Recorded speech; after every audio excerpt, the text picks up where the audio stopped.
আসসালামু আলাইকুম। এই যে কলোনি আসছি, 4 নাম্বার কলোনি আসছি। ওই ঈদ বোনাস আরো দিন কিন্তু 25 দিন 30 দিন পরে রয়েছে, 1 মাস পরে রয়েছে। এমন দিয়ে ঈদ বোনাস দেওয়া শুরু করছি।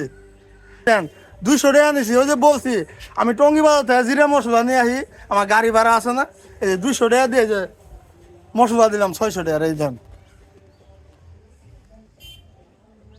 ভালো হয়েছে, আমরা দোয়া করি। দেখছেন আবা আপনার চ্যানেলে আমরা দেখি, এই লেগে দোয়া করতেছে আপনার আরো দিন।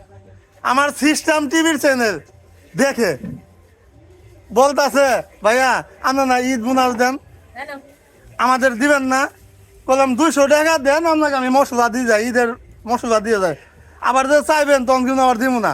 আমার মাবুদ নাই তো, আমার রক্তের কামাই দিতেছি, এটা ভিডিও হেঁটে আসে না, এমনি উৎসাহ বিনোদন দেখাই মানুষে। আমার জন্য দোয়া করেন, আমি সেন মানুষের সেবা সেন করতে পারি।